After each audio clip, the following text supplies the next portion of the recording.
బుడమేరు విస్తరణలో అసలు పాపమంతా జగన్దే. ఇది ఇవాళ ఈనాడు ఆంధ్రజ్యోతి. అంటే ఇద్దరు కలిసి రాశారు అంటే ఒక పకడ్బందీగానే ఉంటుంది. ఇంతకుముందు కాదంబరి ఇష్యూ అయినా ఇది అంటే అది పక్కాగా ప్లాంటెడ్ స్టోరీ అవుతుందన్నమాట. ఇప్పుడు వైకా ప్రభుత్వంలో బుడమేరు విస్తరణ పనులు పూర్తి చేసి ఉంటే ఇప్పుడు భారీగా వచ్చిన వరద నీరు సవ్యంగా వెళ్ళి ఉండేదని జలవనరుల శాఖను విశ్లేషిస్తున్నారు.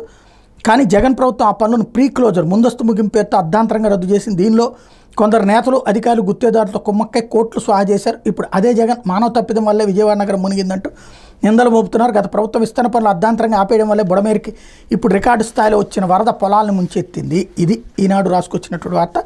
భూసేకరణ పేరుతో జాప్యం చేశారు. గుడివాడ డ్రైనేజీ డివిజన్ పరిధిలో ఎన్టీఆర్ జిల్లా ఎనికేపాడు నుంచి కొల్లేరు వరకు 50.6 కిలోమీటర్ల దూరం ఉంది. బుడమేరు పుట్టిన మైలవరం నుంచి ఎనికేపాడు వరకు 36 కిలోమీటర్ల జలవనరుల శాఖ ప్రత్యేక డివిజన్ పరిధిలో ఉంది. డ్రైనేజ్ డివిజన్లో బుడమేరు విస్తరణకు 2011లో 5 ప్యాకేజీలు ఉపయోగించి 72.5 కోట్లతో టెండర్లు పిలిచారు. అయితే ఇక్కడే ప్రధానమైనటువంటి అంశం, ఈ టెండర్లు పిలిచినటువంటి దాన్ని ఆచరణలో పెట్టకపోవడం వలన ఇదంతా సమస్య వచ్చింది అన్నటువంటిది ప్రధానంగా ప్రొజెక్ట్ చేసుకొచ్చారు.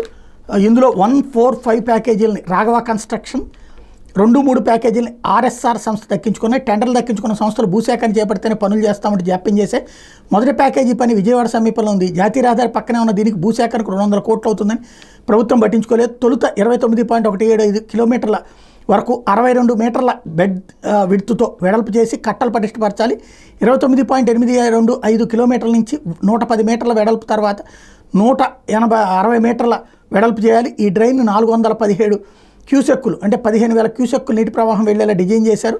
విస్తరణ పనులు అటకెక్కించిన వైకాపా ప్రభుత్వం క్లాజ్ 60C పేరుతోనూ అదనపు పనుల పేరుతో నాన్ ఈపీసీ కింద మొత్తం 28.91 కోట్లు గుత్తేదారులకు దోచిపెట్టింది. అసలు పనుల్ని ముందస్తు ముగింపు పేరుతో అర్ధాంతరంగా ఆపేసి గుత్తేదారు సంస్థలకు బిల్లులు చేసింది. 2, 3, 5 ప్యాకేజీల్లో పనులు మొత్తం పూర్తి చేశారు. ఎనికపాడు నుంచి ఉన్న మొదటి ప్యాకేజీలో గుత్తేదారు సంస్థ కేవలం 30% పనులే పూర్తి చేసింది.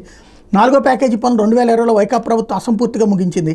రాఘవ కన్స్ట్రక్షన్స్తో పాటు ఆ ప్యాకేజీలో కొంతమంది ఎక్కించుకున్న నాస్బాబు సంస్థ చేపట్టిన 34 నుంచి 42.5 కిలోమీటర్ల వరకు, 42.5 కిలోమీటర్ నుంచి 50.6 కిలోమీటర్ల వరకు ఉన్న పనులు ప్రీ క్లోజర్ చేసేశారు. గన్నవరం ప్రాంతంలో తవ్విన మట్టిని కట్టపటిష్టతకు ఉపయోగించకుండా అమ్మేసుకున్నారు. మరోవైపు 5వ ప్యాకేజీలో 2 పాయలుగా ఉండే బుడమేరు మధ్యలో నేతల అండతో పట్టాభూములను ఆక్రమించి చేపల రొయ్యల చెరువు తవ్వేశారు. ఇది వీళ్ళు రాసుకొచ్చిన స్టోరీ.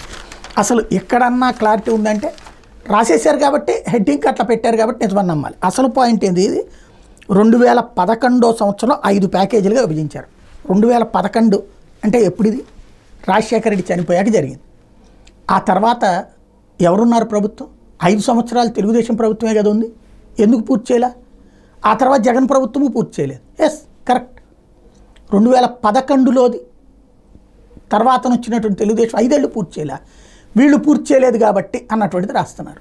ఏమనాలి ఇక్కడ? దీంట్లో తిలాపాపం తలాపిడికుడు. ఆ టైంకి మాట్లాడతారు, ఆ తర్వాత వదిలేస్తారు. ఇది సహజసిద్ధంగా మనకి రాజకీయ నాయకులకు ఉన్నటువంటి. కాకపోతే ఆ టైంలో బురద వేసేసుకోవడం అయిపోయింది. జనం కూడా మునిగాం, 4 రోజులు పోయాక మర్చిపోతారు. ఆ తర్వాత ఎవడు పాపన వాడే అన్నట్టు ఉంటారు.